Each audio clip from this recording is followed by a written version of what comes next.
numerous individuals will consider an occupation at a top tech organization like Google the high purpose of their profession. That is nothing unexpected. Google's parent organization, Alphabet, is one of the $4 trillion organizations on the planet. It gets a huge number of uses from would-be representatives consistently, yet just a small bunch actually figure out how to get in, while the vast majority will encounter what it seems like to be on Google's finance or work out of one of its numerous workplaces. They can at any rate find out about it. Working at Google might be cool, yet as you are going to discover, it isn't generally a walk in the park.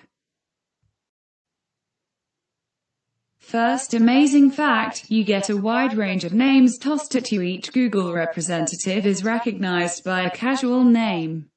The most well-known is Googler, which is utilized for each worker. This is trailed by Noogler, articulated, N-U-G-L-E-R, which is utilized for recently selected employees, Googlers who relate to the LGBT people group or straightforwardly uphold them are called Gaygulers. They ought not be mistaken for Greygular, which alludes to Googlers more than 40 years of age. Greygular is framed from dim Googler. Dark here alludes to their silver hair. Not all have silver hair, however, that doesn't make a difference. Doogler is for canines claimed by Googlers and the Googlers who own these canines. Brooglers is held for Googlers who drink lager, while Dooglers alludes to Jewish Googlers. Ex-Googlers are undependable from the naming condition. They are called Zoogler, which is articulated, Zoogler. The name was framed from ex-Googler. There is a typical misinterpretation that Googlers get one 3-day weekend each week to spend on close-to-home undertakings they think will profit Google. This is the well-known 20% time, which stays one of the characterizing signs of Google. Numerous fruitful Google administrations, including AdSense, Gmail and Google News, were begun by Googlers during their 20% time. However, the same number of Nooglers have discovered, to their failure, and numerous Googlers and Zooglers definitely know the 20% time is dead. It still actually exists, however, that is just on paper. Google has been bracing down on it for quite a long time, and it is practically difficult to get that time off today. Some Googlers state the 20% time at present exists as the 120% time. That is the 100% time they spend on their center venture and an extra 20% time they spend on their center task. In the event that you are believing that seems like additional time, you are right.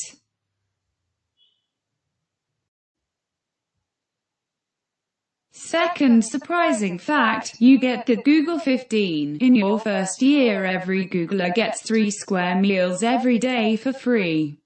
On top of that, they have access to lots of fruits and snacks they can binge on to keep their digestive systems busy. Googlers have access to so much food that Nooglers often gain 15 extra pounds right after they are hired.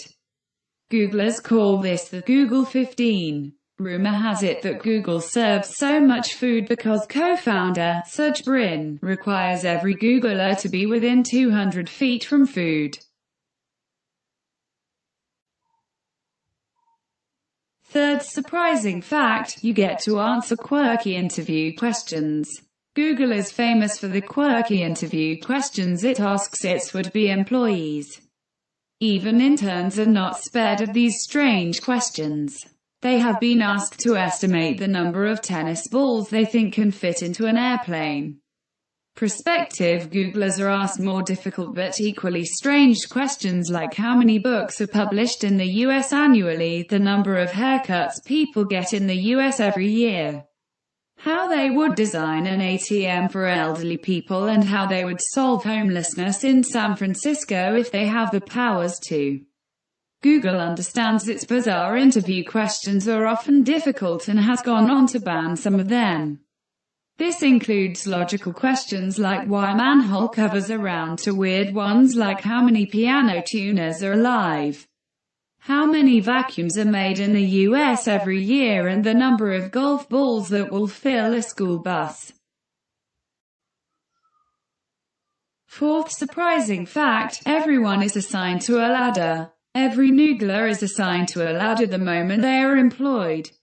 By ladder, we mean the route through which they can be promoted. For example, nooglers employed into business roles can only climb up the business ladder called O ladder, while engineers can only climb up the T ladder. The T ladder is the most lucrative ladder and is the one most Googlers want to climb. Many Googlers actually began their careers in other departments with plans to transfer to engineering in the future. However, many ultimately realize the process of switching ladders is very complicated and almost impossible. Those that manage to make the switch are often demoted to the previous level on the new ladder even if they are competent at the new role. Fifth surprising fact, you cannot form or join a union because Google does not want you to. Googlers and contractors cannot fight many of Google's controversial policies because Google does not allow them to unionize. Google does not directly stop them from forming or joining unions, but it uses many indirect tactics to quash their attempts to unionize. One of those tactics involves the use of anti-union consultants to negotiate between low and mid-ranking Googlers and contractors on one side and upper-ranking Googlers on the other. These consultants also advise upper management on how to respond to employee and contractor grievances. Erie Consultants is one of those companies. It is famous for its anti-union activities and openly brags about helping corporations crush employee attempts to unionize. Google denies that Erie has any influence over its internal policies. Thanks for watching our video. Subscribe us and await for more videos like this. Have a good day.